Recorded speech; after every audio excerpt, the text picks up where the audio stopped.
These are our strawberries. We plant about 2,000 strawberries at a time. So right now we've got those in the ground. They also are all perennial, so they've been growing since last year, and we expect a pretty good year this year. And then these are the first plants of the year. Oh, exciting! I haven't been in here since it popped up yet.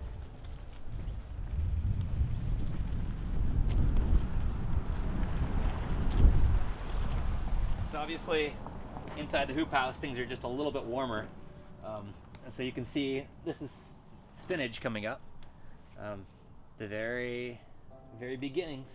And then on Elizabeth's side here, you've got 4 rows of Easter egg radishes. We don't have much that can grow this early in the season, but radishes, spinach are 2 of those things. And then on this side, we actually have some lettuce that was pre-purchased that's just been planted. So we ought to see that germinating here in just the next couple of days. On the back end of the farm, there's an irrigation ditch down there, but we also are hooked up to city water, municipal water. So with the drought that has been going on for the last couple of years, we have been able to have access to water year-round, even after the irrigation water is turned off due to low flows for the rest of the valley. So thankfully, drip irrigation doesn't use a whole lot of water, so it's not too much of a toll. If you tried to use municipal water on overhead, we'd all be out of water pretty quick. Mm-hmm. Yeah, so let's go down, let's walk down and see some the fruit trees. They're all flowering right now. Watch your step there as you're going.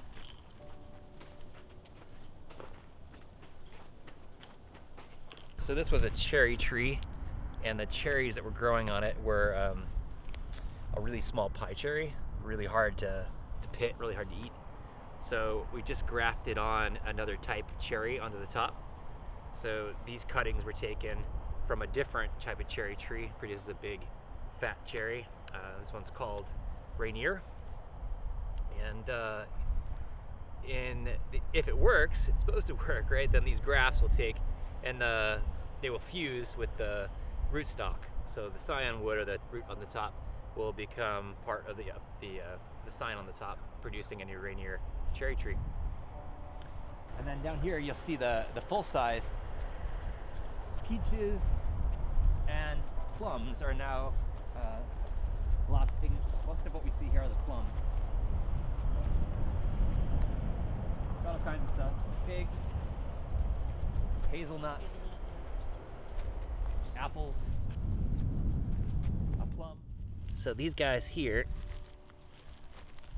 have you shown people these, Elizabeth? the nodules? Yeah. Yeah, Chris had me show some to some kids.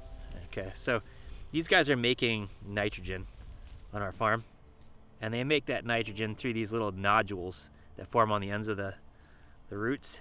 And so you can see those little white nodules here. So these are organisms that form symbiotic relationships with the pea that fix atmospheric nitrogen into fertilizer, so we don't have to apply quite as much fertilizer right here. We can also take a look at the wine, which is all blooming now. Well, not blooming, budding. These grapes were just trained up, so we're now going to start growing spurs on these. The spurs are going to come up here, and that's what we'll grow the grapes on them. We have 2 red wines, 2 white wines, and 4 varieties of eating grapes. And our eating grapes are, we have a red seedless grape, a green seedless grape, a Concord grape, and then a dessert grape called Glenora, which is super sweet. And then the 4 wine grapes, mostly sort of research focused, learning more about how they grow and how to deal with some of their diseases. But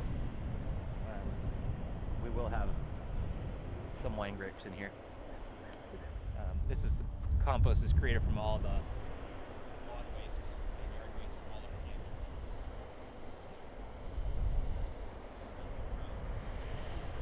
The leaves, when they get sucked up in the fall, grasses and weeds all get chipped up, shredded here, and turned into compost.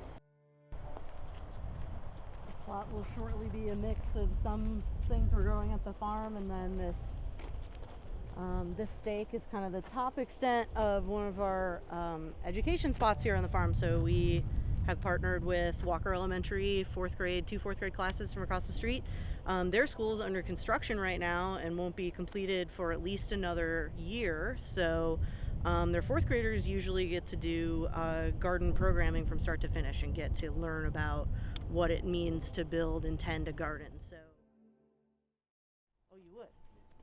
I got it. You're seeing the beginnings of the farm, right? So each of these trays contains 128 individual plants. So this is lettuce, and yeah, so you're looking at 256 of that species right there. Some of the biggest stuff are things that we're actually going to sell as plant starts. So these tomatoes are obviously a lot larger, and we're going to sell them just as is, like this. This is all lettuce as well. These are even more cells. These are tiny, tiny cells. You control the temperatures that they're germinating on, so you can see the blue pads here are thermostatic, so I can control the temperature at which they're going. And in this case, so even though it doesn't look like it, this is actually baby basil. Like this is, we're getting close to ready to plant on something like that. So this is kale. So by the time like late March rolls around, this greenhouse is 100% completely covered, including the other side. So we'll have, as much as 200 flats. Each one of those flats having between 100 and 200 individual plants. It's a lot of plants. And then we start planting them out and then just keep replacing them. And we continue to do that until early summer. And then it stops for a while. And then we start the whole thing back up again in late summer and do it again for fall. One of the things people don't recognize, like when we think about planting things like these days, in the old days, people would like go on like water things, right? Nowadays, I can just use my phone, so I can just, on demand, decide I want to water these plants, and I can fire it up, get this one running. So, from anywhere, you can control moisture content,